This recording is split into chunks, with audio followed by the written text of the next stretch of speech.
Krishna Krishna Hare Hare Hare Rama Hare Rama Rama Rama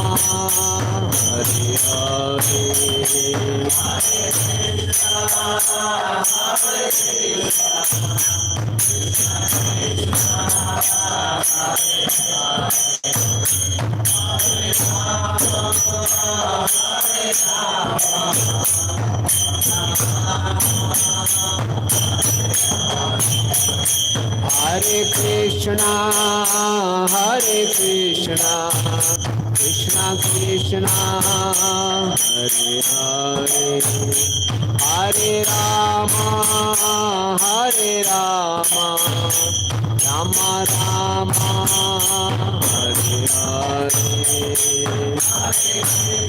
Hare Krishna Krishna Krishna Hare Hare Hare Rama Rama Rama Hare Hare Krishna Krishna Krishna Hare Hare Hare Rama Rama Rama Hare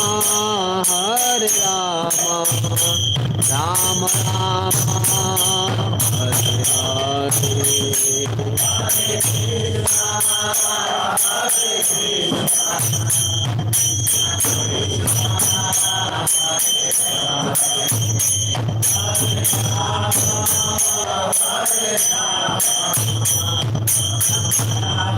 Hare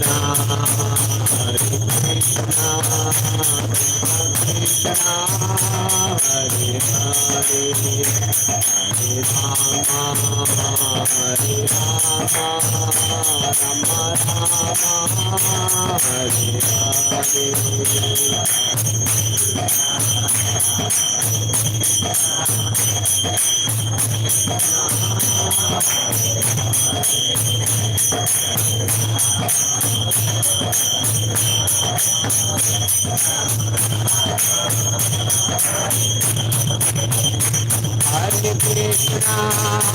Hare Krishna Krishna Krishna Hare Hare Hare Rama Rama Rama Hare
Viष्णुपाद Param Hans प्रचार्य अष्टोत्र Shri Shrimad His Divine Grace A.C. Bhakti Vedanta Swami Srila Prabhupada ki, ISKCON founder Acharya Jagat Guru, with the whole world, A.C. Bhakti Vedanta Swami Srila Prabhupada ki, Jai Vishnupad Paramhans Prabhujikacharya Stotra Shishimut.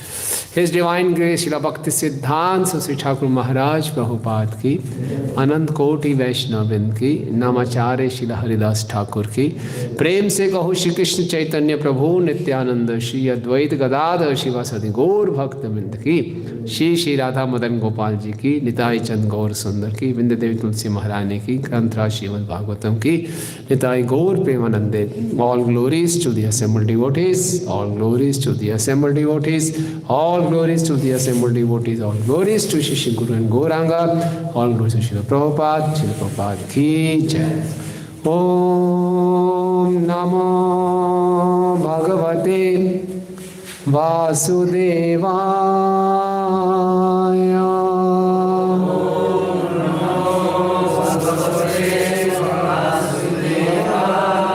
Om Namo Bhagavate Vasudevaya.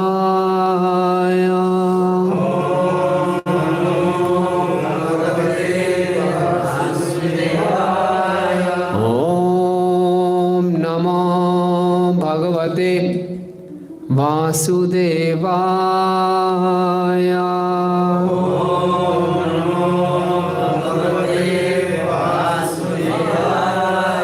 Narayanam namaskrityam naram chaiva narottamam devim saraswatim vyasam tato jayamudiraye nashtaprayeshu bhadreshu nityam bhagavad sevaya bhagavati uttam shloke bhaktir bhavati naishtiki krishnaya vasudevaya devaki nandanaya cha nandagopakumaraya govindaya namo namaha.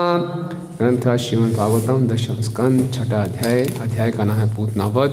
श्लोक संख्या 35 और 36. पूतना लोक बालाघ्नि राक्षसी रुधिराशना जिंघास्यपि हरये स्तनं दत्वा सतगतिं किं पुनः श्रद्धया भक्त्या कृष्णाय परमात्मने यच्छिन् प्रियतम किं नु रक्तास्तन्मातरो यथा. पूतनालोक बालाग्नि राक्षसी रुधिराशना जिंघास्यपि हरे स्तन्नं दत्वाप सद्गतिं किं भक्त्या कृष्णाय परमात्मने यच्छिन् प्रियतमं किं नो रक्तास्तन्मातरो यथा. पूतनालोकबालग्नि राक्षसी रुधिराशना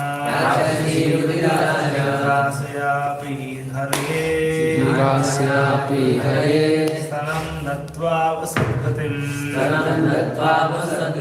किं पुनः श्रद्धया भक्त्या कृष्णाय परमात्मने यच्छन् प्रियतमं किं नो रक्तास्तन्मातरो यथा. पूतनालोक बालाग्नि राक्षसी रुधिराशना जिघांसायापि हरये दत्त्वापसक्तिं पुनः श्रद्धया भक्त्या कृष्णाय परमात्मने यच्छिन् प्रियतम किं नु रक्तास्तन्मातरो यथा. पूतना पूतनालोकबालग्नि राक्षसी रुधिराशना जिघांसयापि हरये स्तनं दत्त्वापसद्गतिम् किं पुनः श्रद्धया भक्त्या कृष्णाय परमात्मने यच्छन् प्रियतमं किं नु रक्तास्तन्मातरो यथा।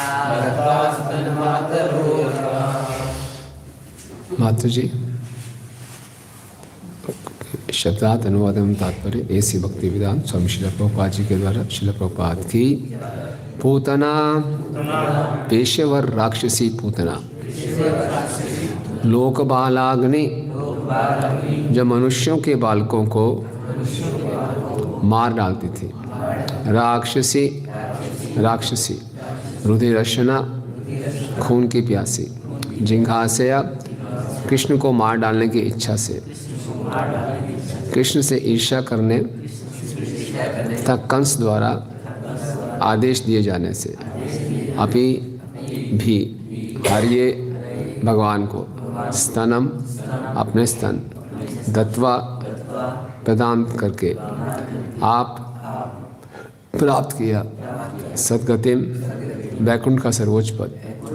किम क्या कहा जाए पुनः फिर श्रद्धया श्रद्धायुक्त भक्त्या भक्तिपूर्वक कृष्णाय कृष्ण को परमात्मा ने परम पुरुष यच्छन भेंट करते हुए प्रियतमम अत्यंत प्रिय किम कुछ नो निसंदेह रक्तः संबंधी तत्मातरः कृष्ण की स्नेहमयी माताएं यथा जिस तरह तो अनुवाद दोहराएंगे। पूतना सदा ही मानव शिष्यों के खून की प्यासी रहती थी और इसी अभिलाषा से मैं कृष्ण को मारने आई थी, किंतु कृष्ण को स्तनपान कराने से उसे सर्वोच्च पद प्राप्त हो गया। तो भला उनके विषय में क्या कहा जाए जिनमें माताओं के रूप में कृष्ण के लिए सहज भक्ति तथा स्नेह था और जिन्होंने अपना स्तनपान कराया या कोई अत्यंत प्रिय वस्तु भेंट की थी जो कि माताएं करती रहती हैं।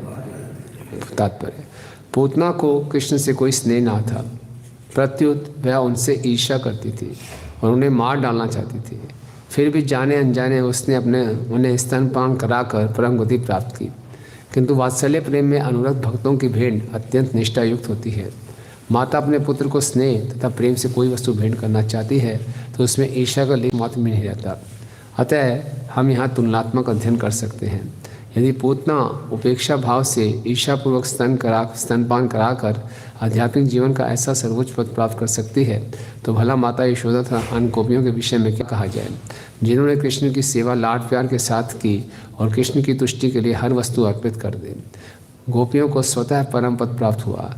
इसलिए श्री चैतन्य महाप्रभु ने वात्सल्य प्रेम या माधुर्य प्रेम में गोपियों के स्नेह को ही जीवन की सर्वोच्च सिद्धि बतलाया। रम्या क्वाचित उपासना पजवधु वर्गेण रिया।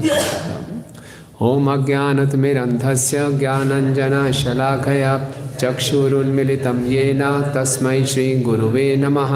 श्रीचैतन्यमनोभीष्टं स्थापितं येन भूतले स्वयं रूपा कदा मह्यं ददाति स्वपदान्तिकं। वन्देऽहं श्रीगुरु श्रीयुतापदकमलं श्रीगुरून् वैष्णवांश श्रीरूपं साग्रजातं सहगण रघुनाथान्वितं तं सजीवं साधुवैतं सावधूतं परिजनसहितं कृष्णचैतन्यदेवं श्रीराधाकृष्णपादान् सहगण ललिता श्रीविशाखान्वितांश्च। हे कृष्ण करुणा सिंधु दीनबंधु जगत्पते गोपेश गोपिकाकांत राधाकांत नमस्तुते। तप्त कांचन गौरांगी राधे वृंदावनेश्वरी वृषभानुसुते देवी प्रणमामि हरिप्रिये। वाञ्छाकल्पतरुभ्यश्च कृपा सिंधु भयेव च पतितानां पावनेभ्यो वैष्णवेभ्यो नमो नमः। जय श्री कृष्ण चैतन्य प्रभु नित्यानंद श्री अद्वैत गदाधर श्रीवासादि गौर भक्त वृंद। हरे कृष्णा कृष्णा कृष्णा हरे हरे, हरे राम राम राम हरे हरे। नमो विष्णुपादाय कृष्ण पृष्ठाय भूतले श्रीमते भक्ति वेदांत स्वामिनिति नामिने। नमस्ते सारस्वते देवे गौरवाणी प्रचारिणे निर्विशेष शून्यवादी पाश्चात्य देश तारिणे।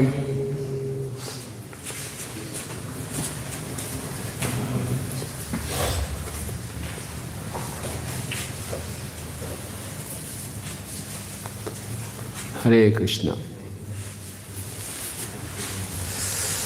आप सब भक्तों का हार्दिक स्वागत है और बहुत प्रसन्नता हो रही है कि हम श्रीमद् भागवतम के दशम स्कंद में पहुंच गए हैं।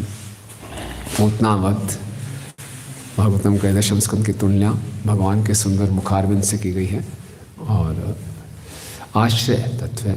श्रीमद् भागवतम महापुराण है, इसके 10 सब विषय है। अतः सर्व सर्वश स्थानम पोषणम ऊर्दय मनमंतरि साधु कथा विरोध मुक्ति आश्रय। तो ये आश्रय है। जितने बाकी 9 विषय हैं वो सब इस पर आश्रित हैं और हमारे जीवन का भी लक्ष्य क्या है कि हम कृष्ण की पूर्ण रूप से आश्रय स्वीकार करें। तो ये बहुत ही सुंदर सुंदर भगवान की बाल लीलाओं से प्रारंभ हुआ। भगवान के 6 दिन के ही थे तो उन्होंने पहले अपने असुर का वध किया, वो थी पूतना। संजोग की बात है, जब भगवान राम के रूप में भी आते हैं तो जब पहले असुर का वध करते होती है ताड़का। दोनों ने पहले स्त्रियों जो थे उसका वध किया और पूतना का वध हो जाता है। नंद महाराज यहाँ होते नहीं, मथुरा में होते हैं। मथुरा में वसुदेव से मिलते हैं। वसुदेव को कुछ शंका होती है कि जल्दी जाओ कहीं कुछ गड़बड़ ना हो। वापस आते हैं, देखते हैं कि बहुत महान विशालकाय राक्षसी उसका वध हुआ है, कृष्ण उनके शरीर पे खेल रहे हैं। और नंद महाराज सोचते हैं कि वसुदेव तो बहुत बड़े ज्ञानी हैं, बहुत बड़े योगी हैं, पहले से भविष्य को जानते थे, जो उनकी सरलता थी।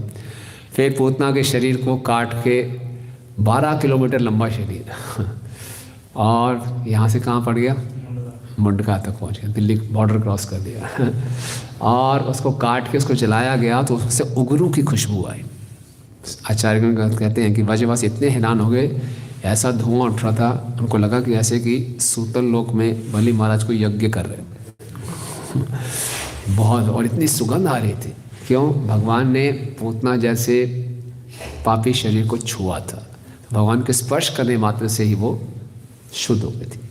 तो आज के श्लोक में सुखदेव गोस्वामी जी कैमुतिक न्याय बता रहे हैं। कैमुतिक न्याय का अर्थ है उसका क्या कहना है ना, किम होता, क्या कहें।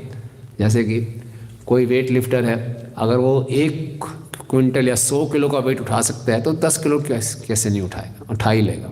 इसी प्रकार से भगवान पूतना जैसी राक्षसी का उद्धार कर सकते तो हमारा तो उद्धार निश्चित है। तो ये बहुत उत्साहवर्धक इसको कैमुतिक न्याय बताया जाता है ना। तो हमारे शास्त्रों में हम देखते हैं अलग अलग प्रसंगों में अलग अलग संदेश मिलते हैं। कई बार तो ऐसे प्रसंग आते हैं जब पूतना का उद्धार हो गया तो हमारा उद्धार तो है ही है, और कई बार ऐसे भी आएंगे बहुत जन्म यदि कर श्रवण कीर्तन तदु न पाए कृष्ण पते प्रेम कि बहुत जन्म तक श्रवण कीर्तन करते रहोगे तब भी प्राप्त नहीं होगा। और कहाँ इतना आसान सा लगता है, पूतना का उद्धार हो गया हमारा तो होगा ही होगा, है ना। लेकिन इसको सही परिप्रेक्ष्य में समझने की आवश्यकता है। दोनों ही बातें ठीक है ना, तो इस चर्चा करेंगे। तो पूतना लोक बालाग्नि राक्षसी रघुराशना जिंघास्यपि हरिस्तनम दत्वाप सदगतिम। तो विश्वाचंद्र ठाकुर जी इसकी कमेंट्री में 4 प्रकार के कैमुतिक न्याय दिखाते हैं, है ना, 4 पहलुओं में। पहला दिखाते हैं इसमें, इस श्लोक में हमें मालूम चलता है भक्ति का वैभव, भक्ति की महानता। दूसरा मालूम चलता है कृष्ण का चरित्र, कृष्ण का कितना अच्छा चरित्र है, और जितना हम कृष्ण के चरित्र को समझेंगे उतना हमारा उनके प्रति प्रेम और बढ़ेगा। तो पहला पहलू जो कैमुतिक न्याय में दिखाते हैं भक्ति को लेकर, कि पूतना जो आई थी उसने तो भगवान को द्वेष की भावना से, जिंघास्यपि मारने की भावना से आई थी, है ना। उसके हृदय में कोई भी स्नेह नहीं था कृष्ण के लिए, तो उसको भगवान ने सद्गति दे दी। तो उसका क्या, जो कि नकारात्मक भाव से नहीं केवल उदासीन भाव से आएगा उसका तो उद्धार होगा ही होगा। जितने नकारात्मक भाव से भगवान के पास आ रहा है, उदासीन भाव से भी कोई कृष्ण के पास आएगा तो उसका उद्धार हो जाएगा, है ना। जैसे किसी पेड़ से एक फूल लेके भगवान के राधा मदन गोपाल जी के चरणों में लगाएंगे तो पेड़ का उद्धार हो जाएगा। पेड़ का अपना कोई भाव नहीं था कि भगवान की सेवा करूं, तो उदासीन खड़ा हुआ था, किसी ने आके उसका फूल लिया और दे दिया। पेड़ों के काट के गीता छापी जा रही है, जिन पेड़ों को काट के गीता के पेज छापे जा रहे हैं उस पेड़ों का भी उद्धार हो गया। और कई पेड़ों को काट के उल्टे सीधे मैगजीन छापी जा रही है, वो उनका क्या होगा। तो उदासीन भाव से भी कोई कृष्ण के पास आएगा, उसका उद्धार हो जाएगा। उदासीन छोड़ो, कोई श्रद्धा से भी आ जाएगा, उसका भी उद्धार हो जाएगा, है ना। और श्रद्धा छोड़ो, कोई भक्ति से आएगा तो उसका क्या होगा, उद्धार होगा ही होगा। जैसे हम भक्ति प्रारंभ करते हैं शुरू में, तो हम लोग भोग लगाते हैं ठाकुर जी को, तो इतनी भक्ति भी नहीं होती, इतनी श्रद्धा भी नहीं होती। कहा गया चलो लगाना चाहिए, कुछ खाने से पहले ठाकुर जी के सामने प्लेट रख देनी चाहिए। शुरुआत ऐसे ही होती है, फटाफट मंत्र घंटी बजाते हैं, खाली मंत्र का उच्चारण किया, तो क्या लगता है भगवान उसको स्वीकार करते होंगे, नहीं करते होंगे। शुरू में भक्त जोड़ा है, बोले कुछ भी खाना है, बोला ही खाना, ठीक है, बोला नहीं खा रहे तो पाप खा रहे हो, तो बेचारा डर के लगाता है पाप नहीं खाना मुझे। मुझे ये अच्छा लगता है, खाने से पहले ठाकुर जी को तुलसी डालो, घंटी बजा के फटाफट मंत्र पढ़ता है, उच्चारण करता है, ना श्रद्धा है ना भक्ति है, बस लगा दिया। तो क्या भगवान उसका भोग स्वीकार करते होंगे? करते हैं। हाँ, निश्चित रूप से करते हैं, निश्चित रूप से करते हैं। ये भगवान का चरित्र है ना, ये इतने सोचना चाहिए हम क्या कुछ नहीं। किसी इन प्रकार हम कृष्ण के पास गए, कृष्ण हमें कभी भी निराश नहीं करेंगे। तो पूतना का प्रसंग दिखाते हैं। तो एक कैमोदिक नए भक्ति के स्तर से होगा, नकारात्मक भाव से भी आया तो भगवान ने स्वीकार किया, उदासीन भाव से भी आएगा, कोई श्रद्धा से भी आएगा, कोई भक्ति से भी आएगा, तो उसकी क्या स्थिति होगी। दूसरा वो कैमोदिक नए इसमें लगा रहे हैं विषय को लेकर। किसको उन्होंने अपना स्तनपान कराया? परम पुरुषोत्तम श्री कृष्ण को, एकला ईश्वर कृष्ण आर सब भृत्य, सब कारणों के कारण, है ना। तो अगर कोई इनको करता है तो उनका उद्धार हो ही होगा। अगर कोई समझ लो भगवान के अवतारों को भी कुछ अर्पण करता है, उसका उद्धार हो जाता है। कोई उदाहरण है, किसी ने भगवान के अवतार को कुछ अर्पण किया, उसका उद्धार हो गया। बलि महाराज, है ना, बलि महाराज वामन देखो उनको उद्धार हो गया। तो जब उन अवतारों के स्त्रोत को करेगा तो कैसे नहीं होगा। हैं गजेंद्र, यस, गजेंद्र ने भी हरि को किया, लेकिन अवतारों के स्त्रोत को कर गजेंद्र जब आए तो उस स्थिति में भी उसने क्या किया था, इतनी पीड़ा में था, नदी से कमल का फूल उठाया, अपनी सूंड से भगवान को अर्पित किया। ओके, तो ये विषय की बात हो गई। फिर आती है जो उन्होंने भेंट चढ़ाई। पूतना ने क्या भेंट दी भगवान को? जहर दिया। जहर दिया तो उसका उद्धार हो गया। हालांकि दिखाने में स्तनपान कराया, दूध नहीं दिया उसने, पूरा जहर देने की मंशा थी, जहर ही दिया, तब उसका उद्धार हो गया। अगर कोई भगवान को जहर ना देके कोई साधारण चीज़ दे दे तब भी निश्चित से उद्धार होगा। साधारण चीज़ ना देके जो उनकी प्रिय वस्तु है वो देगा तो कितना उद्धार होगा, प्रियतर वस्तु देगा तो कितना उद्धार होगा, प्रियतम वस्तु देगा तो कितना उद्धार होगा। मनुष्य को सबसे प्रियतम वस्तु क्या होती है? उसका शरीर। उसका प्राण, है ना, अपने प्राण। तो भागवत में दो प्रकार के प्राण बताए गए हैं, एक तो अंतः प्राण, एक बहिर प्राण। अंतः प्राण तो हमारे अंतर के प्राण हो गए, बहिर प्राण क्या है? धन। धन के बिना बोले क्या जीवन जी होगा। तो धन भी जो अर्पण करेगा भगवान को, उसकी क्या स्थिति होगी। इसलिए जैसे हम लोगों के पास जाते हैं, डोनेशन इकट्ठी करते हैं, गीता मैराथन गीता स्पॉन्सर कराते हैं, तो बहुत उनका भला हो रहा है, उनका धन भगवान की सेवा में लग रहा है ना। चाहे वो श्रद्धा से नहीं भी दे रहे तब भी लग रहा है, उदासीन भाव से दे रहे तो लगा, श्रद्धा से दे रहे तो और कितना होगा। तो ऑफरिंग में भी अगर हम डियरेस्ट अपनी मोस्ट प्रिय वस्तु भी भगवान को देंगे तो क्या होगा।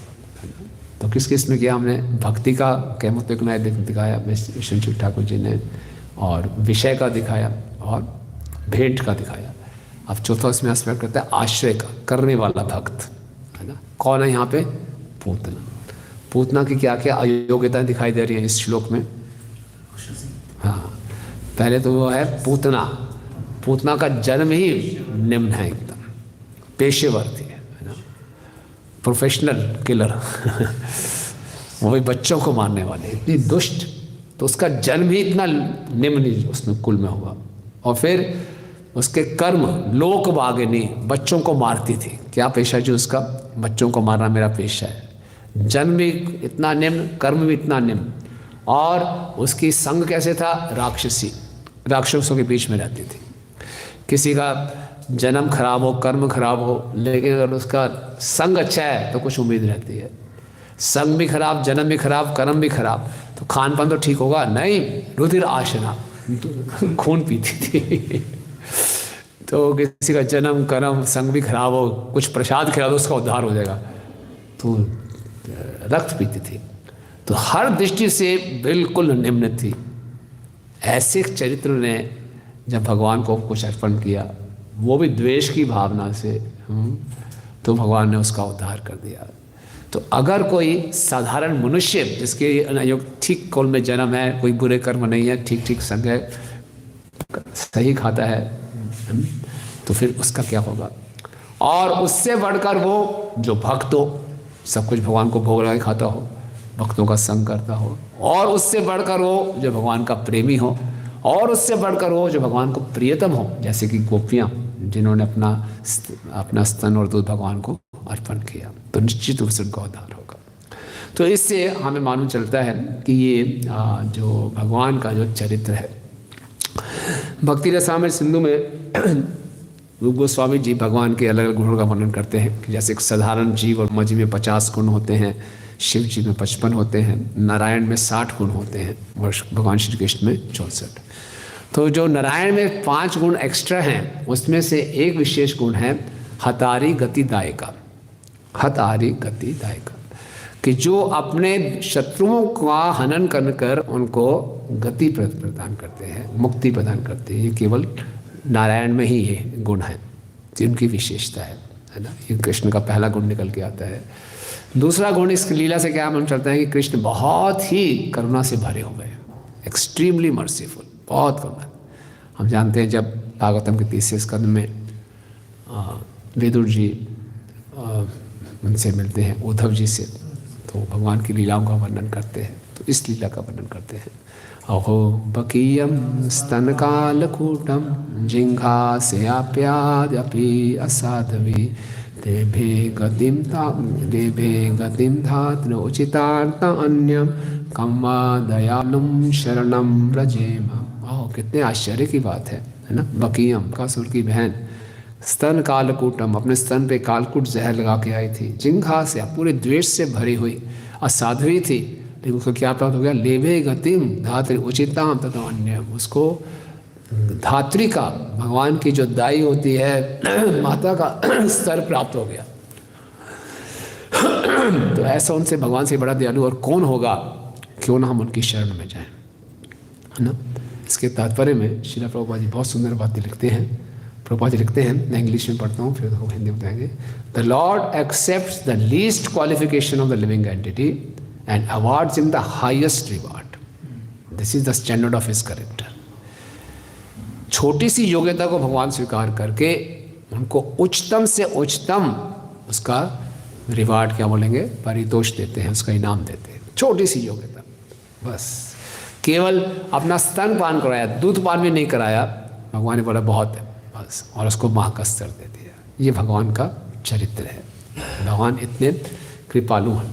ओके, भगवान का एक नाम यहाँ है हरि, है ना। तो हरिये, तो यहाँ पर आचार्य लिखते हैं हरे का अर्थ होता है जो भगवान उनके सामने कोई भी समक्ष व्यक्ति जाए उसके दोषों को हर लेते हैं, है ना, उनके दोषों को हर लेते हैं, है ना। और बलदेव विद्याभूषण जी विष्णु सहस्त्रनाम के ऊपर जब उन्होंने टीका लिखी, तो विष्णु सहस्त्रनाम में भगवान का एक नाम होता है निमिषानिमिष। निमिषानिमिष का मतलब है कि जब भगवान के पास कोई व्यक्ति आता है, उसके अंदर दोष होते हैं तो भगवान अपनी आंखें बंद कर लेते हैं, और जब कोई गुण दिखाई देते हैं तो आंखें खोल लेते हैं, जगन्नाथ जी की तरह बिना पलक झपके। इस संसार में हम लोगों का चरित्र बिल्कुल उल्टा है। हम लोग थोड़ी दोष नजर आते हैं तो आंखें बड़ी बड़ी हो जाती हैं हमारी, हाँ ये दोष पकड़ा गया, और इसके गुण होते हैं उसमें अपनी आंखें मूंद लेते हैं, बंद कर लेते हैं। नहीं, भगवान बिल्कुल उल्टे हैं। तो भगवान भक्तों के दोषों को बिल्कुल नकार देते हैं। भागवतम के 4थे स्कंद में माता सती जब जाती है दक्ष प्रजापति के यज्ञ में दूसरा जब यज्ञ हो रहता है तो वहाँ देखती है कि दक्ष प्रजापति ने शिव जी के लिए कोई भी उनको भेंट का देने का प्रयोजन नहीं किया हुआ, तो उसको बहुत क्रोध आता है और शिव जी ने मना भी किया था वहाँ मत जाओ, फिर भी सती चली जाती है। तो सती बोलती है कि तुम ऐसे व्यक्ति में दोष देख रहे हो जिसमें दोष है ही नहीं। और शिव जी का क्या स्वभाव है? शिव जी का स्वभाव वो है कि जिसमें कोई गुण नहीं है फिर भी उसमें गुण देखते हैं। तो इसकी टीका में विश्वनाथ ठाकुर जी बहुत सुंदर तुलना करते हैं साधु का और असाधु का, और 4 स्तर के वो साधु बताते हैं, 4 स्तर के वो असाधु बताते हैं। तो बताते हैं साधु कौन है? साधु दूसरों में गुण भी देखेगा और दोष भी देखेगा, लेकिन सोचेगा कोई दोष है कोई बात नहीं, भक्ति करते करते ये गुण में बदल जाएगा, है ना। एग्जाम्पल देते हैं, कोई व्यक्ति बहुत कठोर बोलता है, बोले ठीक है कठोर बोलता है कोई बात नहीं, किसी को बोल के उसको शुद्धिकरण कर देगा, है ना। नीम डांटता है, बहुत डांटता है बात बात में, कोई बात नहीं, डांट के उसको शुद्धि तो कर रहा है। समझो नीम का जूस है, बहुत कड़वा है लेकिन खून को साफ कर रहा है, ठीक है। साधु ऐसे देखेगा। असाधु बिल्कुल उल्टा देखेगा, दोष भी देखेगा गुण भी देखेगा, और बोलेगा ये गुण है ये दोष बन जाएंगे। नया नया व्यक्ति आता है बहुत नाच रहा है, हाँ बहुत नाच रहा है, अभी माया में गिरा, है ना, किसको दिखा रहे हैं कि नहीं नाच रहे हैं। तो गुण को भी क्या देखेगा? दोष के रूप में देखेगा। ये तो हो गया साधु और असाधु। साधु से ऊपर है एक और साधुतर। साधुतर क्या देखेगा? दोष भी देखेगा गुण भी देखेगा, लेकिन दोषों को इग्नोर कर देगा। देखिए एक सन्यासी है लेकिन खूब खाता है, चावल भर के खाता है, एकदम पूरी प्लेट भर के चावल खा रहा है पहाड़ बना के, बोले कोई बात नहीं सन्यासी है वैरागी है, कोई दिक्कत की बात नहीं है ना। लेकिन इसी दृश्य को असाधुतर देखेगा, वो क्या देखेगा? देखो कितना मोटू है, कितना लालची है, इसीलिए संन्यास लिया था कि चावल खूब खाए, फ्री का खाए तो ऐसे देखेगा वो। ये हो गया साधुतर असाधुतर। तीसरा होता है साधुतम। साधुतम क्या देखेगा? कि उसमें दोष भी हैं गुण भी हैं, लेकिन दोषों को बिल्कुल इग्नोर कर देगा, और गुण को, छोटे से गुण को बड़ा गुणगान करेगा। सर्दी के दिन है, आप बहादुरगढ़ की मार्केट में जा रहे हो, कोई और व्यक्ति है उसको सर्दी लग रही थी, चाकू दिखा के आपका कम्बल खींच लिया आपसे, है ना। तो बड़े, लेकिन जो साधुतम होगा बोले हो कितना अच्छा व्यक्ति है, चाकू नहीं मारा मुझे, चाकू मार सकता था बहुत नेक इंसान है लेकिन जो असाधुतम होगा वो क्या करेगा? दोष भी देख रहा है गुण भी देख रहा है, लेकिन छोटे से दोष को बहुत बड़ा कर देगा। देखिए कोई वैरागी व्यक्ति है और किसी के घर में प्रसाद पाने जा रहा है, देखो कैसा वैरागी आश्रम है, घर में बैठ के उनकी मस्करी कर रहा है, उनसे पैसे ले रहा है, उनका प्रसाद खा रहा है, तो छोटे से दोष को बहुत बड़ा कर देगा। यह है असाधुतम। फिर होता है अति साधुतम। अति साधुतम क्या करता है? कहता संसार में कोई बुरा है ही नहीं, सब भगवान के अंश, इस ढंग से देखते हैं। और अति असाधुतम क्या बोलेगा? बोले कलयुग में अच्छा हो ही कौन सकता है, सब बेकार है उसको सब खराब दिखाई देगा, ठीक है ना। कौन कौन से 4 श्रेणी के हुए? साधु, साधुतर, साधुतम, अति साधुतम, और असाधु, असाधुतर, असाधुतम, अति असाधुतम।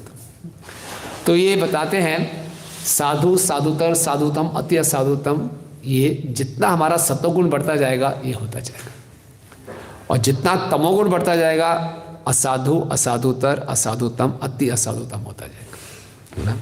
किसकी हम वृद्धि करते। तो अगर हमें दूसरों में दोष दिखाई दे रहे हैं, उसका मतलब हमारा क्या है? तमोगुण बढ़ रहा है। हम ये सोच रहे हैं हम बड़े इंटेलिजेंट हो रहे हैं, हमें पकड़ लिया जिसको दूसरों के दोष दिखने में आनंद आ रहा है, इसके तमोगुण का लक्षण है। और भक्तिविनोद ठाकुर जी बताते हैं कि दोष देखना ये हृदय की कमजोरी है। 4 प्रकार के अनर्थ बताते हैं भक्तिविनोद ठाकुर जी। उसमें पहला अनर्थ बताते हैं हृदय दौर्बल्यम। तो हृदय दौर्बल्यम में एक जो पार्ट है उसका है फॉल्ट फाइंडिंग। अपना हृदय कमजोर है तो दूसरे में दोष नजर आते हैं। बोले ये बात स्वीकार करना मुश्किल है, इसके लिए बड़ा हृदय चाहिए। तो इस प्रकार से भगवान का चरित्र बिल्कुल उल्टा है। भगवान थोड़े से गुण को देखकर उसको बड़ा कर देते हैं। तो पहला गुण है भगवान का कि अपने शत्रुओं को मार के उनका उद्धार करते हैं। दूसरा गुण से मालूम चलता है कि जो भगवान हैं हमेशा बहुत ही कृपालु हैं। भगवान इतने कृपालु हैं कि हमेशा हम बद्ध जीवों के लिए कैसे उनका उद्धार करना सोचते रहते हैं। भगवान का एक नाम है हरिमेध से। हरिमेध से, हरिमेध से का अर्थ है भगवान अपनी बुद्धि लगाते रहते हैं, इन बच्चियों का उद्धार कैसे करूं। इसलिए भगवान हमेशा हमारी प्रतीक्षा करते रहते हैं, अभी आया है ना। जिस प्रकार से भरत भागवत में पढ़ते हैं गोप कुमार की कथा। गोप कुमार परम पुरुषोत्तम भगवान श्री कृष्ण की खोज में है और अलग अलग ग्रहों से, पहले भौतिक ग्रहों से इंद्रलोक में जाते हैं, ब्रह्मलोक में जाते हैं, रुद्रलोक में जाते हैं और पूरे ब्रह्मांड को पार कर लेते हैं। हर ब्रह्मांड के अलग अलग आवरण में प्रवेश करते हैं, पृथ्वी के, जल के, अग्नि के, वायु के, सब में वो देखते हैं भगवान की अर्चना हो रही है।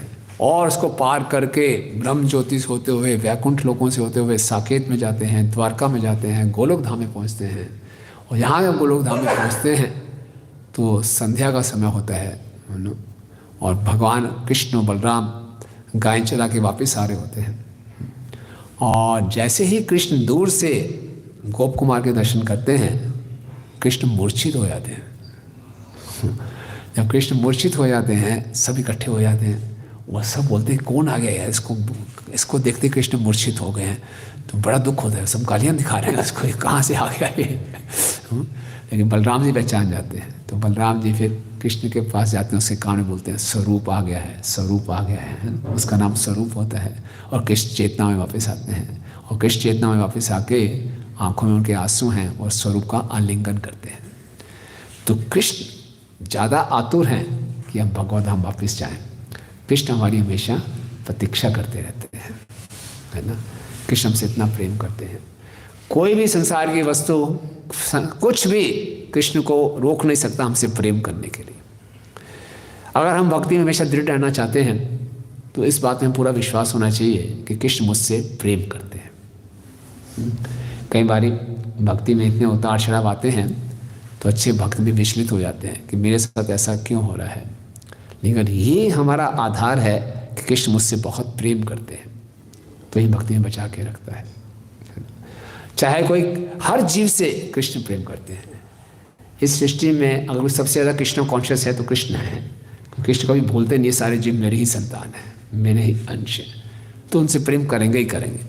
अगर कोई सूर्य, समझिए कोई सूर्य पे थूक रहा है, थूक कहाँ गिरेगी? नीचे गिरेगी। तो उस थूक को सूर्य सुखाएगा कि नहीं सुखाएगा? सुखाएगा। ये नहीं बोल, कृष्ण सूर्य नहीं सोचेगा मेरे पे थूक रहा था, इसको भी नहीं सुखाऊंगा मैं। तो कोई कैसा भी है, कृष्ण हमेशा उससे प्रेम करते रहेंगे, है ना। तो इसीलिए हम देखते हैं इस संसार में हम तरह तरह के लोगों से संबंध बनाने का प्रयास करते हैं, रिश्ते बनाने का प्रयास करते हैं। फिर भी उन रिश्तों में गलतफहमियां आ जाती हैं। पति पत्नी हो, दो दोस्त हो, भाई बहन हो, कुछ न किसी कारण से गलतफहमियां होती रहती हैं। लेकिन कृष्ण एक ऐसे व्यक्ति हैं जो कभी भी हमें गलत नहीं समझते। तो इसीलिए ये जो लीलाएं हम पढ़ रहे हैं, इसका मुख्य उद्देश्य ये है कि कृष्ण एक व्यक्ति हैं, उनकी एक सोच है, उनका एक चरित्र है। तो जितना हम कृष्ण के चरित्र पर मनन करेंगे उतना हमारी उनसे आसक्ति बढ़ेगी। जितना हम इस बात पे ध्यान देंगे कृष्ण मुझसे प्रेम करते हैं, इस संसार में झूठे प्रेम की अपनी अभिलाषाएं कम हो जाएंगी। ठीक है। तो इस प्रकार से जो कृष्ण हैं हमेशा हमारी प्रतीक्षा कर रहे हैं। इसके साथ साथ कृष्ण हमेशा यही चाहते हैं कि हम उनके पास वापस आएं, हमेशा यही चाहते हैं। और इसलिए कृष्ण क्या करते हैं, हमारे हृदय में बैठ के हमें अंदर से प्रेरणा देते रहते हैं। कृष्ण देखिए समय समय पे पैकेज निकालते रहते हैं। कार्तिक का महीना आ गया, चलो खाली दीपदान कर दो, प्रेम दे दूंगा। क्या याद करो, किसी को प्रेम नहीं देता। इस महीने खाली दीपदान दिखा दो, आपको प्रेम दे दूंगा। फिर 2-2.5 साल पुरुषोत्तम मास आ जाएगा, इस मास खाली ये कर लो, दे दूंगा। तरह तरह के पैकेज डील्स निकाल देंगे, आप आओ तो सही मेरे पास। इस प्रकार से हम देखते हैं कि सारी शक्ति, जिस प्रकार से हम कोई परीक्षा देने जा रहे हैं और एग्जामिनर हमारे साइड ही हो जाए, बेटा कुछ हो नहीं रही, ये आंसर है, ये क्वेश्चन पहले से बता दे सब कुछ, कितना आसान है। उसी ढंग से कृष्ण हर प्रकार की हमें सुविधा दे रहे हैं कि हम उनका स्मरण कर सकें। इस जगत में कृष्ण को भुलाने के लिए बहुत कुछ है, एक स्मार्टफोन ही काफ़ी है ना। तो हम आपसे प्रश्न पूछेंगे, इस संसार में भगवान ने उनको भुलाने की ज़्यादा सुविधा दी है कि उनको याद करने की सुविधा ज़्यादा दी है?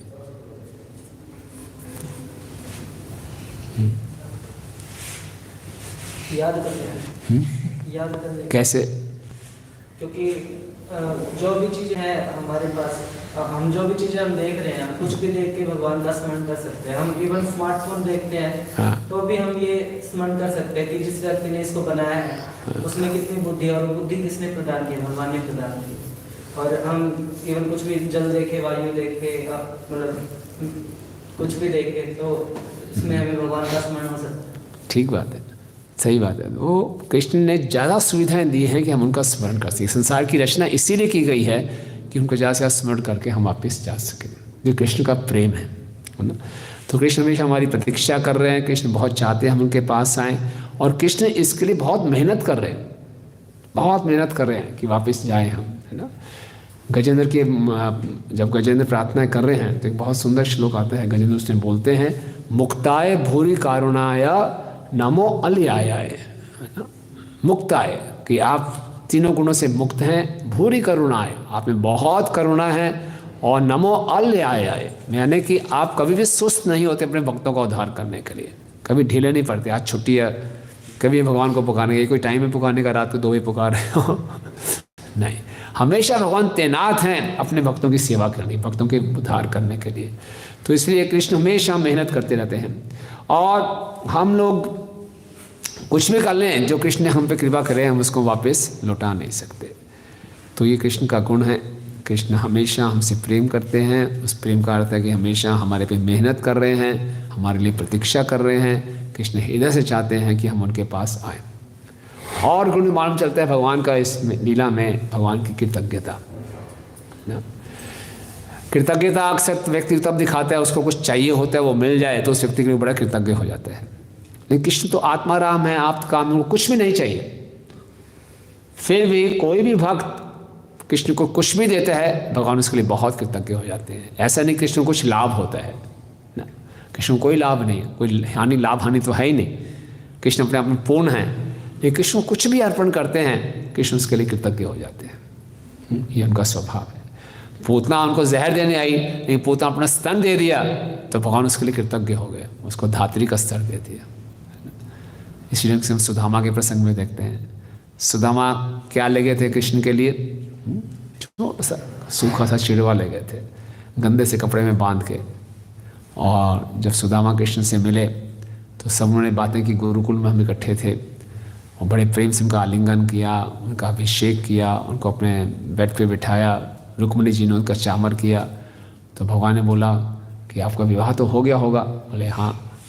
बोले देखो मेरे पास तो 16,108 रानियाँ हैं तो आपका विवाह होगा, कुछ तो भाभी ने भिजवाया होगा। तो अब सुदामा ना भी नहीं कर सकते, झूठ कैसे बोले क्या भिजवाया। लेकिन इतना सुंदर ऐश्वर्य देखकर सुदामा हिचक रहे थे, क्या बताऊँ क्या भिजवाया है ना, पता नहीं रहते, सर झुका लिया। नहीं, कृष्ण अंतर्यामी है, बोले कुछ छुपा के रखा है। और वो पोटली खोली तो चिड़वा निकाला, उस चिड़वे में से एक मुट्ठी चिड़वा खाया। जब दूसरा खाने लगे तो रुक्मिणी जी ने रोक लिया, बोले खाओगे सूखा चिड़वा आपका पेट खराब हो जाएगा। उसमें कोई ये नहीं था, ड्राई फ्रूट्स डले हुए थे, बढ़िया फर्स्ट क्लास सुगंध आ रही थी। इतना पुराना चिड़वा सूखा एकदम, वो गल गया था एकदम, है ना। भगवान कहते मैंने इतने बड़े बड़े भोग खाए हैं, ये जो खा के आनंद मिला इससे बड़ा कोई आनंद नहीं मिला। तो लेकिन रुक्मिणी माता ने उनको रोक लिया। उसके बाद सुदामा अगले दिन जाने लगे, बस एक ही रात रुके थे। अगले दिन जाए और जिन कपड़ों में आए थे उसमें वापस चले गए, किसी ने पूछा भी नहीं। और वापस जाते हुए सुदामा जो हैं कृष्ण के द्वारका के ऐश्वर्य पे मनन नहीं कर रहे थे, कृष्ण के प्रेम पे मनन कर रहे थे, कितनी करुणा पे मनन कर रहे थे। कैसे भगवान ने मेरा आलिंगन किया, मुझे बैठाया, मेरा अभिषेक किया, मुझे इतना कुछ खिलाया पिलाया, इस पे मनन कर रहे थे। और सोच रहे थे अच्छा हुआ भगवान ने मुझे कुछ नहीं दिया। भगवान कितनी रक्षा करते अपने भक्तों की। एक ब्राह्मण को हमेशा दरिद्र ही होना चाहिए, क्योंकि ब्राह्मण के पास धन आ जाएगा, ऐश्वर्य आ जाएगा तो उसका तपस्या नहीं कर पाएगा और उसका ब्रह्म तेज चला जाएगा, उसका पतन हो जाएगा। तो भगवान मैंने कितनी रक्षा की, ऐसा सोचते हुए जा रहे थे। और जब अपने गांव में पहुंचे तो कुटिया दिखाई नहीं दी। उन्होंने सोचा है बिल्कुल द्वारका जैसा महल, द्वारका में आ गया हूँ क्या। और सामने देखा एक बहुत सुंदर स्त्री, सुंदर आभूषण डाले हुए, रेशमी साड़ी डाली हुई, अपनी नौकरानियों के साथ, दासियों के साथ आ रही है और सुदामा जी की आरती उतार रही है। तो बोले कौन है आप? तो उनकी दासियों ने बताया आपकी धर्मपत्नी है। पहचान ही नहीं पाए। तो उसके बाद सुदामा जी ने बहुत अपना उद्गार बताते हैं भागवतम में, बहुत धन्यवाद देते हैं भगवान का। मतलब जिस प्रकार से एक बादल रात को पानी बरसा देता है, किसान को पता भी नहीं चलता, उसी प्रकार से आप दया करते हैं। तो भगवान ने बताया भी नहीं सुदामा को कि सुदामा तुम जाओ, मैंने तुम्हारी समस्या का समाधान कर दिया। क्यों? क्योंकि विश्वनाथ ठाकुर जी बताते हैं भगवान को संकोच आ रहा था, शर्म आ रही थी कि जो सुदामा ने मुझे दिया है अपनी क्षमता से बाहर जाके दिया है, मैंने जो सुदामा को दिया तो क्षमता से बाहर जाने की आवश्यकता ही नहीं पड़ेगी। क्या दिया? एक महल दे दिया। सुदामा को तो पत्नी को भीख मांग के इस चिड़वा को इकट्ठा करके लाए। तुमने कितना बड़ा कार्य किया। तो इस प्रकार से भगवान का चरित्र है कृतज्ञ रहना। इसलिए और कहा जाता है भक्ति में जो सबसे अच्छा हमारी मनोवृत्ति है वो कृतज्ञता। अगर भक्ति में हम कृतज्ञ नहीं रहेंगे तो भगवान की कृपा को आकर्षित नहीं कर सकते, है ना। रूप गोस्वामी जी भक्ति सावन सिंधु में 9 स्टेजेस बताते हैं। श्रद्धा से प्रेम, श्रद्धा, साधु संग, भजन, क्रिया, अनर्थ निवृत्ति इत्यादि। तो एक स्टेज से दूसरी स्टेज में हम आगे बढ़ते हैं, निर्भर करेगा हम कितने कृतज्ञ हैं। अगर हमें भक्ति करने का अवसर मिल रहा है, श्रद्धा भी प्राप्त हुई है, तो कृतज्ञता कृपा से, महत कृपा से पहले महत कृपा होती है, तब श्रद्धा जागृत होती है। तुम्हें कृपा करी श्रद्धा बिंदु दिया, दे कृष्ण नाम धने। ये जो दिव्य श्रद्धा है इतनी साधारण नहीं है, शुद्ध भक्ति में श्रद्धा। तो ये उसके बाद अगले स्टेप पे साधु संग, भक्तों का संग मिला, एक और कृपा, अनर्थ निवृत्ति भी होगी कृपा से। पूर्ण रूप से कृपा पर निर्भर है। और कृपा तब मिलेगी जब हमारा एटीट्यूड क्या होगा, कृतज्ञता का। उस कृपा के प्रति हम हमेशा धन्यवाद रहें, उसको सही सही उपयोग करें। देखते हैं कि भगवान इतने कृतज्ञ हैं, अपने भक्तों का भी उद्धार करते हैं, अपने भक्तों के पूरे परिवार वालों का भी उद्धार करते हैं, चाहे हम भक्ति के उच्चतम स्तर पे ना भी पहुंचे हो। प्रभुपाद जी के एक शिष्य थे कार्तिकेय प्रभु, है ना। तो कार्तिकेय प्रभु की माता जी को कैंसर हो गया, अंतिम स्टेज में थी। तो कार्तिकेय प्रभु उनसे मिलने गए, उनका ध्यान रखा। और ये उनकी माता जी थी, ये बिल्कुल भी कृष्ण को नहीं मानती थी, फेवरेबल नहीं थी कृष्ण कॉन्शियसनेस के लिए। कार्तिकेय प्रभु गए तो कार्तिकेय प्रभु को जैसे ही देखा, उनकी माता ने कहा, is there Krishna is here now, क्या आपके कृष्ण यहाँ पर हैं? कृष्ण का नाम इस प्रकार से लेकर उन्होंने प्राण छोड़ दिए। तो ये बात जाके जब कार्तिकेय प्रभु ने प्रभुपाद जी को बताई, प्रभुपाद बोले देखिए कृष्ण कितने ग्रेटफुल हैं, क्योंकि वो आपकी माँ थी और कभी कृष्ण भावना भावित नहीं थी, अंतिम समय उसने कृष्ण का नाम ले लिया, है ना, क्योंकि आपकी भक्ति का प्रभाव। कृष्ण इतने कृपालु है, ये हमने बहुत जगह देखा है। इसी प्रकार से परम पूजनीय इंद्रदुम्न स्वामी महाराज वो बताते हैं कि उनकी माता भी बिल्कुल भक्ति में नहीं थी, बिल्कुल उल्टे विचारों वाली थी, मदिरा पानी इत्यादि करती थी। तो एक बार रात को अचानक उनके भाई का फ़ोन आया, बोले रात को 2 बजे से क्या इमरजेंसी है? तो उनके भाई ने फ़ोन कर बोला कि जो माँ हैं वो कह रही वृंदावन जाना है। तो उन्होंने सोचा फिर से ज़्यादा शराब पी ली, बोले वृंदावन जाने इस समय करने की बात है क्या? रात को 2 बजे उठा के बोल रहे वृंदावन जाना है, रख दिया फोन उन्होंने से। सुबह उठते मंगल आरती में खबर आती है उनकी माँ ने शरीर छोड़ दिया। तो जाते हैं अपने घर में तो बोले बस शरीर छोड़ने से पहले वृंदावन करते कि मुझे वृंदावन जाना है। अचानक जिससे कभी वृंदावन गए ना हो, जिसकी भक्ति में कोई रुचि ना हो और जो मदिरापान करती हो, उसको अंतिम समय भगवान याद दिला रहे हैं वृंदावन जाना है। अब सोचिए और कितने कृतज्ञ हैं। इसी ढंग से एक बार संकीर्तन भक्त थे, उन्हें प्रभुपाद से पूछा, प्रभुपाद हम संकीर्तन में जाते हैं, संकीर्तन में बुक्स बांटते हम शरीर छोड़ दें तो क्या हम भगवत हम जाएंगे? प्रभुपाद ने बोला निर्भर करता है आपकी मन में क्या सोच रहे हो, है ना। तो भक्तों के सर नीचे हो गया, ये तो बड़ी गलत बात है। प्रभुपाद ने कहा लेकिन जिसने पूरा उम्र पुस्तकें बांटी हैं, संकीर्तन में भाग लिया है, उसकी स्थिति जैसी मर्जी हो, मानसिक स्थिति जैसी मर्जी हो, चैतन्य महापुरुष स्वयं आएंगे और उसको भगवत धाम ले जाएंगे। तो ये भगवान हमेशा कृतज्ञ रहते हैं, ये हमेशा हमें ध्यान रखना चाहिए। भगवान को किसी चीज़ की आवश्यकता नहीं है, इनको थोड़ी सी भी सेवा हो भगवान उसको अप्रिशिएट करते हैं। इसलिए हमें क्या करना चाहिए कि अपना सर्वोत्तम, बेस्ट ऑफ द बेस्ट, उत्तम से उत्तम प्रयास हमें भक्ति में करना चाहिए। इस प्रसंग से हमें पूतना से इंस्पिरेशन नहीं लेने कि हमारी साधना पूतना जैसी हो, ना श्रद्धा हो, द्वेष का भाव रखे, भगवान के लिए नेगेटिव फीलिंग रखे, जब उसका उद्धार हो गया तो मेरा तो हो ही जाएगा। नहीं, ये इंस्पिरेशन नहीं है। इंस्पिरेशन क्या है कि भगवान कितने कृपालु हैं और कितना चांस है मेरे लिए। भगवान इतने कृपालु हैं, अगर मैं बहुत गिर भी जाता हूँ तो भगवान उससे भी नीचे जाके अपनी कृपा से मैं ऊपर उठा लेंगे। ये भगवान की कृपा है। अजामिल के प्रसंग में इसी प्रकार का कैमतिक न्याय दिया जाता है। जब अजामिल का प्रसंग समाप्त होता है तो सुखदेव गोस्वामी ऐसे न्याय देते हैं, वो भी 4 लॉजिक देते हैं कि अजामिल ने तो बिना श्रद्धा के भगवान को पुकारा, अगर हम श्रद्धा से भगवान का नाम लेंगे तो क्या स्थिति होगी। अजामिल ने तो अचेत अवस्था में भगवान को पुकारा, हम अपनी पूरी चेतना में भगवान के नाम को पुकारेंगे तो क्या अवस्था होगी। अजामिल ने तो वृद्ध अवस्था में भगवान को पुकारा, हम अपने सही स्वास्थ्य में रहते हुए भगवान को पुकारेंगे तो क्या स्थिति होगी। अजामिल ने तो पाप करते हुए भगवान का नाम लिया, अगर हम पापों से बचते हुए भगवान का नाम लेंगे तो क्या स्थिति होगी।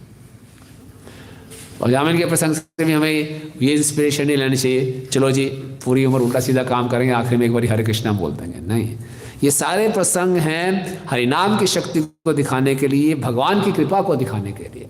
इसका सही दिशा में हमें उपयोग करना है, ना कि गलत तरीके से। तो इस प्रकार से हम देख सकते हैं कि अपना सर्वोत्तम से सर्वोत्तम प्रयास हमें करना चाहिए।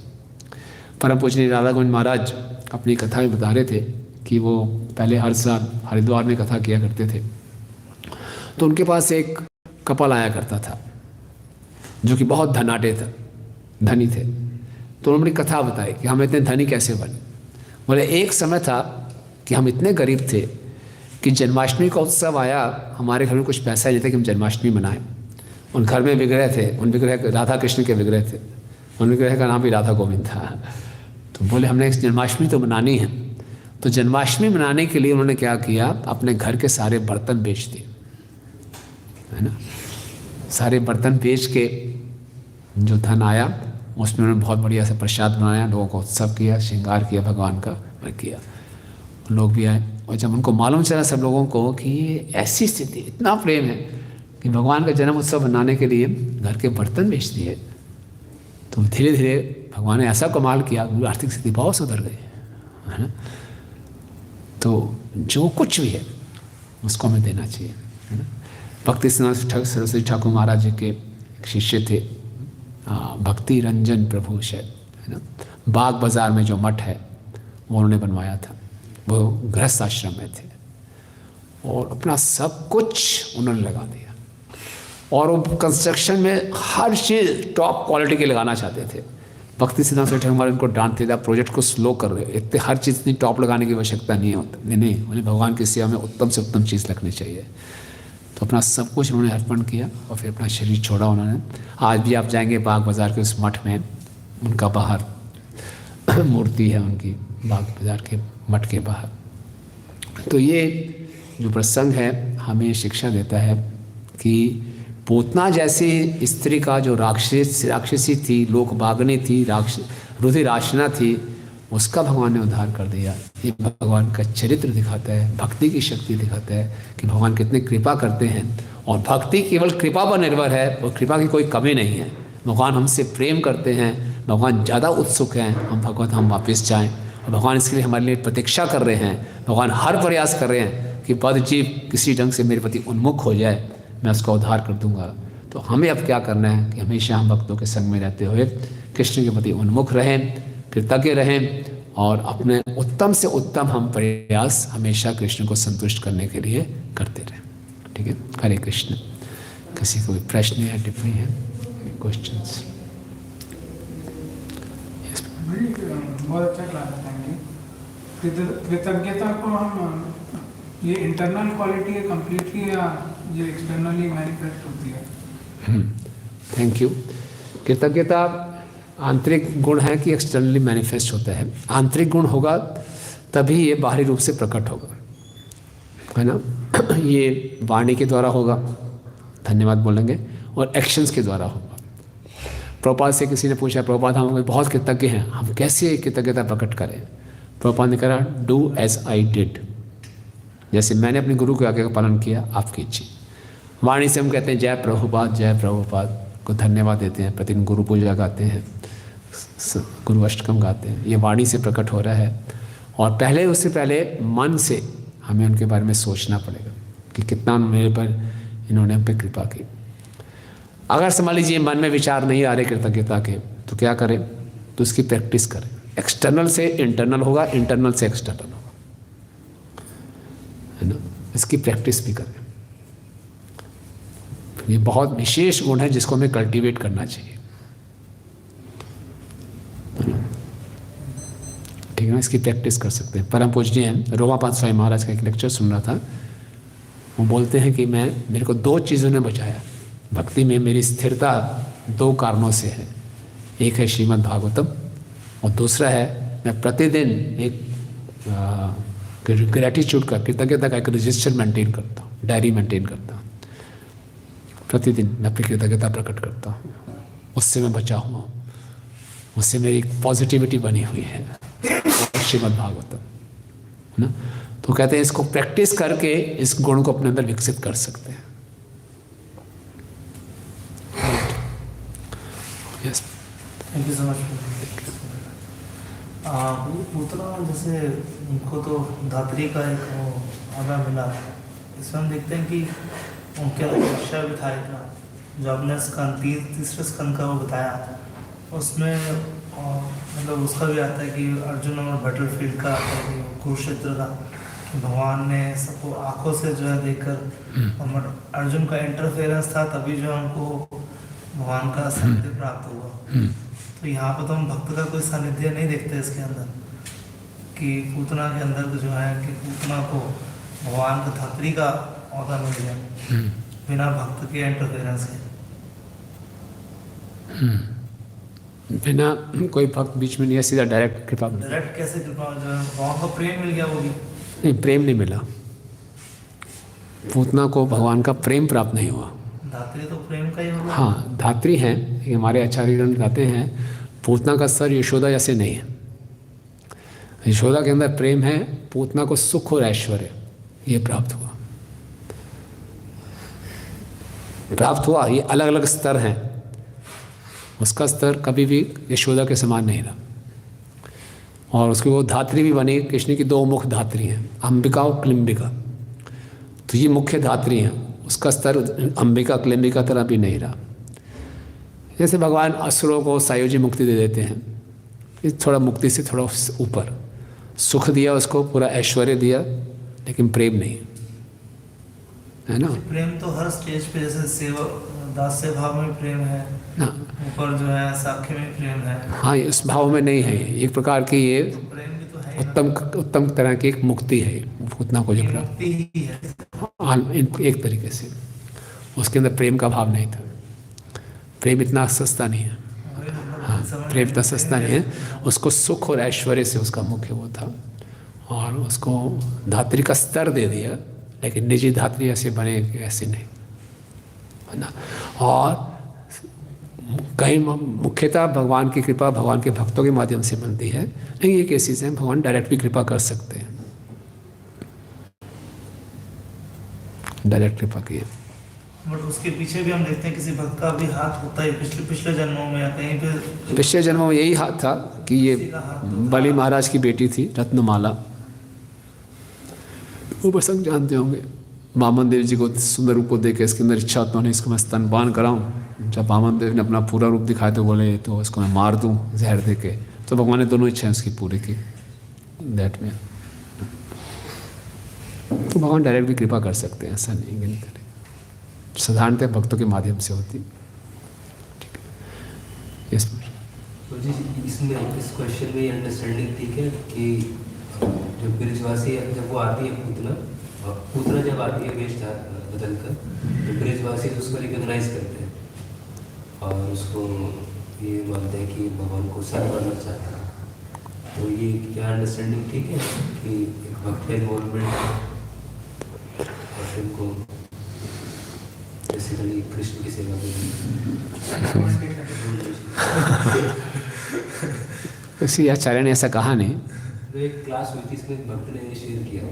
अच्छा, इसको देखा जा सकता है ढंग से, लेकिन मैंने पढ़ा नहीं है कहीं पे। लेकिन ये बात गलत नहीं है कि यशोदा और रोहिणी ने बोल दिया ले लो उठा लो, इसको उठा ही नहीं देते तो हाँ, इस दृष्टि से देखा नहीं कि उनकी कृपा से हुआ, ऐसा कहीं सुना नहीं। लेकिन बात ठीक है ये। क्वेश्चन मेरा भी आप बताते Krishna is the most Krishna conscious person. हाँ, आप इसमें जैसे कृष्ण रस हो गई सारा है, रस के आधार है, और रस का आदान प्रदान जब कृष्ण करते हैं तो अपनी आराधनी शक्ति से करते हैं, डायरेक्टली नहीं होते हैं। तो जो जीव है उससे वो कृष्ण तो आत्म संतुष्ट है, लेकिन जीव पर कैसे डिपेंडेंट है कृष्ण रस के लिए, मैं इसको जानना चाहता हूँ। Yes, good question. कृष्ण अपने आप में पूर्ण है, तो फिर कृष्ण क्यों चाहते हैं जीव आए मेरा आनंद बढ़ाएं, है ना? तो रस का आस्वादन तभी करेंगे जब रस की भूख होगी। समझ रहे बात को? आपके सामने राजभोग रख दिया जाएगा, आपको भूख ही नहीं है तो आप उसको रियलाइज नहीं कर पाओगे। तो रस के आस्वादन के लिए पहली कंडीशन क्या कि रस के लिए भूख होनी चाहिए, रस के आस्वादन करने के लिए। बोले मैं पूर्ण हूँ, अब और नहीं चाहिए, नहीं तो कैसे रस को आस्वादन करेंगे? तो कृष्ण रसिक शेखर हैं, तो ये आध्यात्मिक रस ये है कि इसकी भूख बनी रहती है भगवान की, और रस चाहिए, और रस चाहिए। असंतुष्ट नहीं है हमारे अंदर, क्या है हम कमी महसूस कर रहे हैं, अपूर्णता महसूस कर रहे हैं भगवान के बिना। भगवान हमारे बिना अपूर्ण नहीं है, पूर्ण है, लेकिन अपने रस को और बढ़ाने के लिए, वृद्धि करने के लिए वो जीवों को चाहते हैं कि जीव आए, और करुणा भी है कि इन जीवों का उद्धार। जीवों की असली स्थिति तभी होगी, जीवों को भी रस तभी प्राप्त होगा जब मेरे साथ रस का आदान प्रदान करेंगे ना। लेकिन भगवान की इसमें अपूर्णता नहीं है, ये रस को आस्वादन करने की एक योग्यता है।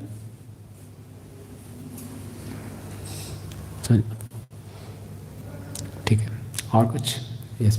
वही जैसे आप बता रहे थे कहीं कहीं भगवान अपोजिट साइड में भी डीलिंग करते हैं, जैसे आप संग बता रहे थे बहुजन में करी श्रवण कीर्तन हाथ वगैरह भी लेते हैं। हाँ। छोटा हरिदास को भी रिजेक्ट किया था, छोटी सी गलती थी। हाँ, तो उस वो वाला जो भगवान का स्वरूप आता है, शास्त्र भी कई जगहों पे बहुत डराते हैं, शास्त्र भी कई जगहों पे बहुत डराते हैं। हाँ, देखिए ना, हम जो बदजीव है ना, वो ब्लैक एंड वाइट में चलता है कि ठीक है जी भगवान इतने कृपालु है, चलो रिलैक्स हो जाओ भक्ति में। उद्धार तो होना ही होना है अपना। एक नाम तो मैंने कभी श्रद्धा से ले लिया होगा तो कुछ तो मेरा तो उद्धार हो ही गया, है ना। तो हम ऐसी जब टेंडेंसी में आ जाते हैं तो हम भक्ति को बहुत चीपली लेते हैं, और भगवान सब बोलते हैं सब कुछ जानते हुए भी इतना ढीला ले रहे हो भक्ति में, इतना भक्तों के साथ सही व्यवहार नहीं कर रहे हो, तो भी भगवान अपना ये रूप दिखाते, वो भी कृपा है ना। छोटा हरिदास को चैतन्य महाप्रभु ने तिरस्कृत किया, लेकिन अंदर से उनके साथ प्रेम रहा। छोटा हरिदास ठाकुर गंधर्व बन के भगवान के लिए सुंदर सुंदर गीत गाते थे, लेकिन बाहरी दृष्टि से दिखाने के लिए कि संन्यास आश्रम में गए हो तो बहुत सख्त होना चाहिए, ये उनका वो था। तो हम इन प्रसंगों को गलत दिशा में ना ले जाए, इसीलिए ये भी उक्तियाँ हैं शास्त्रों में, और इस तरह से व्यवहार भी करते हैं भगवान कि don't take it for granted. अनजाने में हो गया तो भगवान माफ़ कर देंगे। अपीछे दुराचारो बचते माम अनन्य भाग, साधु योग से मंतव्य सम्यक व्यवस्था है सब, क्योंकि हमेशा माँ भगवान को मान ही रहे, लेकिन इसका फ़ायदा उठा के बार बार कोई गलती करेगा फिर भगवान थोड़ी उसको साधु मानेंगे, फिर तो नाम के बल पर पाप हो गया। तो ये है, ठीक है, ओके। रिपीट में 3 क्वालिटीज क्या थी जो इस लीला से भगवान दर्शन करते हैं, भगवान के गुण। भगवान की क्वालिटीज इस लीला से दर्शन। हाँ, एक तो भगवान है हतारी गतिदाय का, जो उनको हनन करने आते हैं उसको, जिनका भगवान हनन करते हैं उसको गति प्रदान करते हैं। दूसरा, भगवान बहुत कृपालु हैं।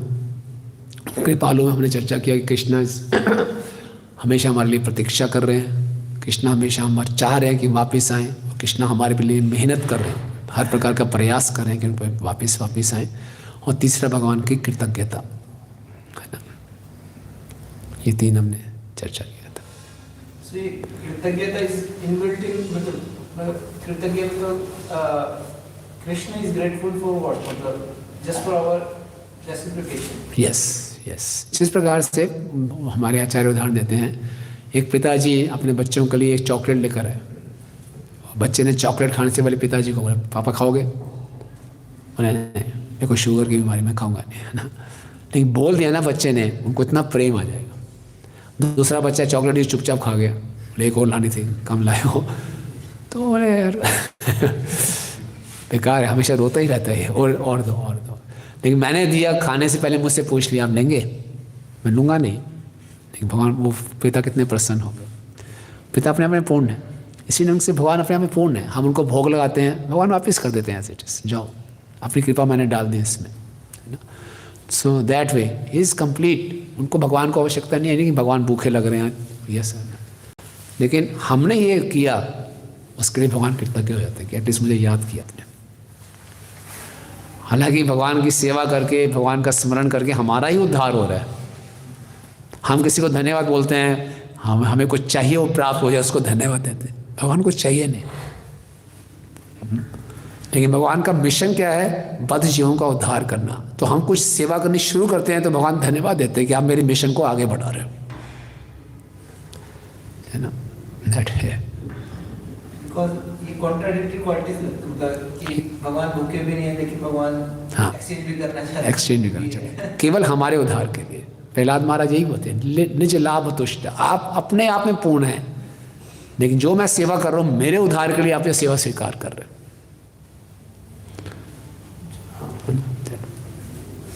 ठीक है, आप सब भक्तों को बहुत धन्यवाद। ग्रंथराज श्रीमद् भागवतम की, जगत गुरु श्रील प्रभुपाद की, गौर प्रेमानंद।